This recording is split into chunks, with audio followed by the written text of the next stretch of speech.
Once upon a time, a man and his wife lived together in the forest. They were perfectly ordinary except for two things. They loved each other so much that they couldn't bear to be apart for even 5 minutes.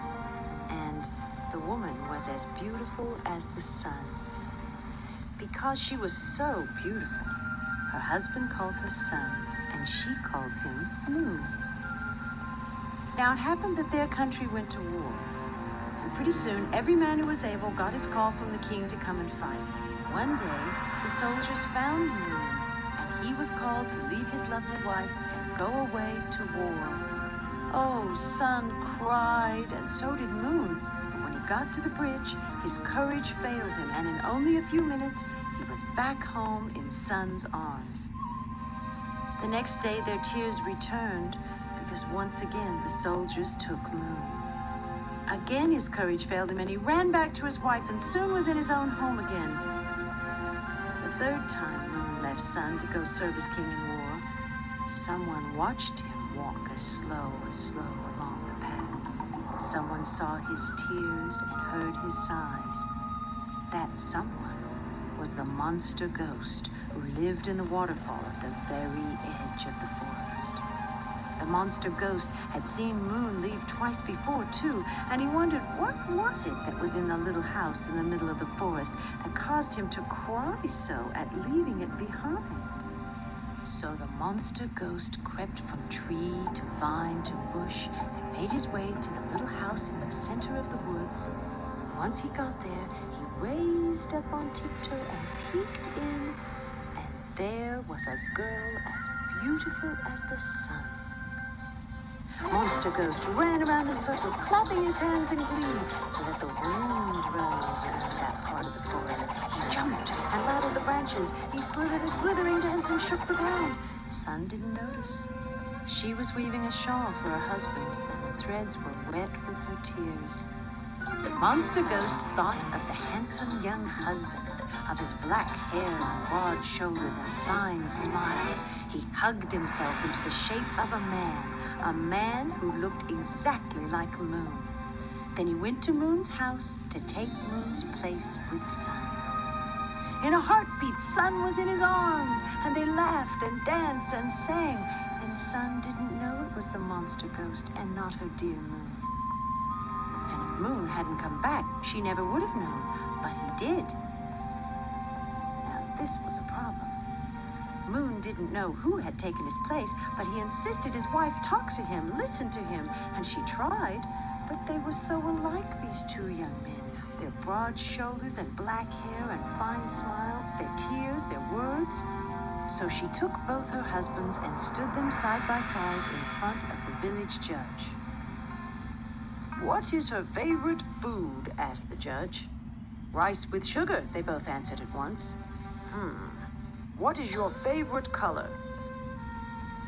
"The color of Sun's eyes," they said in one voice. The judge looked from one to the other and back again, perplexed. "Dear, you have a problem, don't you?" said the village judge. "How about you flip a coin, or spit in the wind, or draw straws? If they're exactly alike, it doesn't really matter, now does it?" Sun knew that it did matter, and matter very much, but she didn't know what else to do.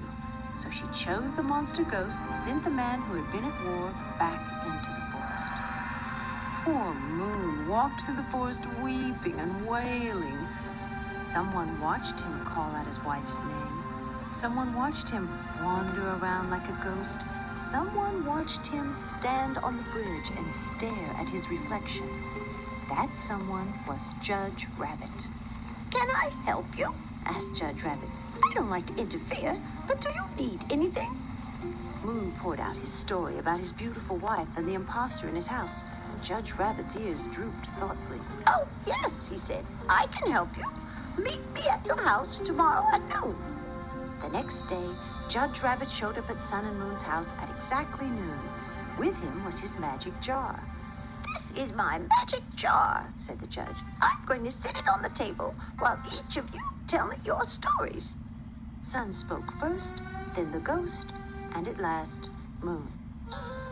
Judge Rabbit said, "Well, I don't like to interfere, but this case is perfectly simple.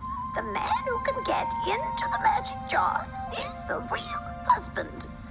That's easy, said the monster ghost, thinking now he would have beautiful sun forever and ever. The monster ghost clapped his hands in glee so the wind rose around that part of the forest. He jumped and slithered a slithering dance and hugged himself small and poured himself into Judge Rabbit's magic jar. Quick, my friend, put the lid on! And Moon sealed the ghost into the jar so tight that he would never get out again. Sun and Moon were so happy to be together again, they picked up the jar and walked to the river together. Moon raised his strong right arm and threw the jar into the deep water. As for Judge Rabbit, well, he doesn't like to interfere, but if you ever need anything...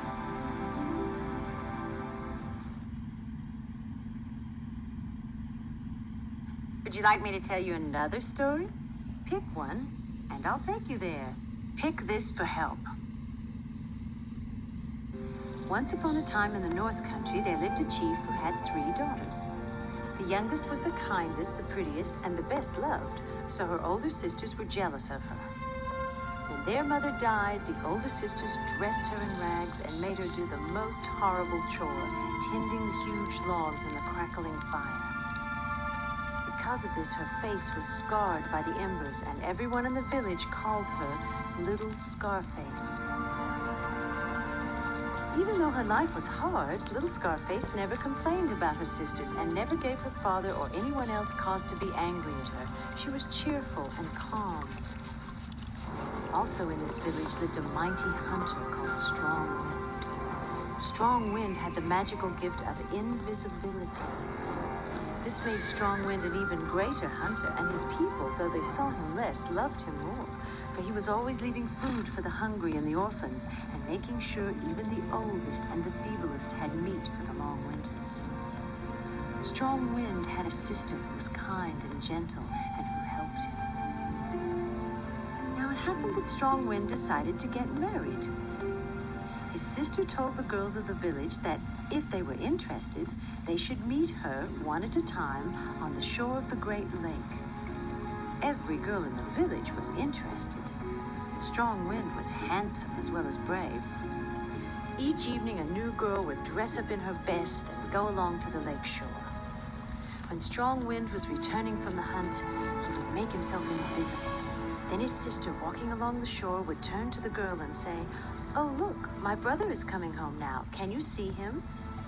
Although the sister could see him, none of the girls could.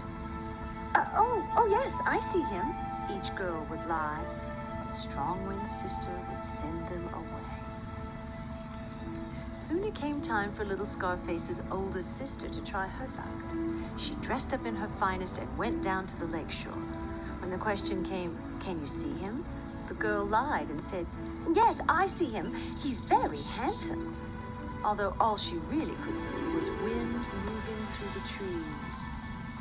"What does he use to draw his sled?" asked Strong Wind's sister.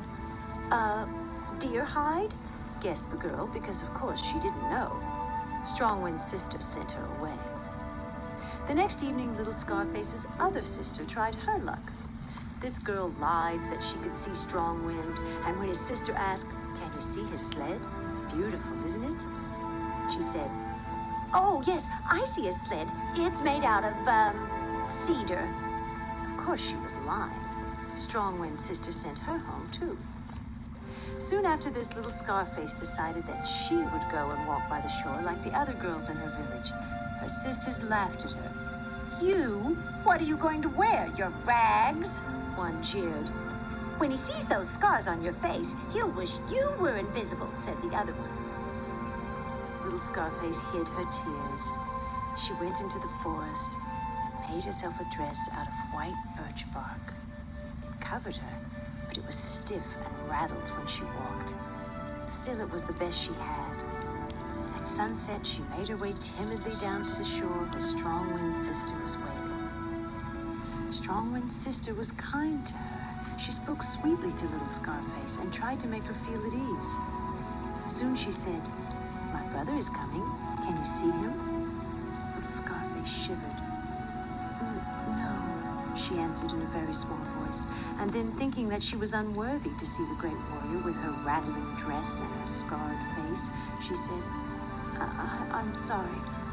I shouldn't have come. I'll go home now. Strongwind's sister was full of wonder that this young girl, of all the girls in the village, had been the only one brave enough to tell the truth. And so she said, No, I want you to stay. Look up and tell me what you see. My brother is dressed in something special this evening. What is he wearing? Little Scarface was very afraid. When she raised her head, she could see the mighty warrior. He had made himself visible to her because she had spoken the truth. She spoke in a quivering voice. I can see him. He's dressed in the rainbow. And it was true. All the colors in the sky were around him. And his bow and arrow, what are they, little one? Little Scarface trembled so at Strongwind's power and beauty that she could hardly speak. His bow is stars. The stars of the Milky Way. Strongwind's sister took little Scarface deep into the forest and bathed her in a magical spring. All her scars disappeared. Then she dressed little Scarface in a beautiful buckskin dress and took her home to Strongwind. Strongwind said, To me, you're not little Scarface. You are the beautiful one because you have a true heart. And he told her he loved her and wanted her to marry him and be with him all his days. The very next day they were married. And everyone in the village was glad, except little Scarface's two jealous sisters. Strongwind knew how cruel they had been to his wife, and so he punished them.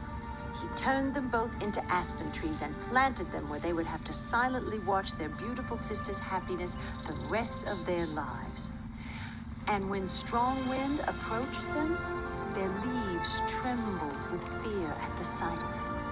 This is a true story. And we know it's true because from that day to this, aspen trees quiver and quake when the wind blows. They do this because they are afraid. They remember how cruel they were to their sister, little Scarface.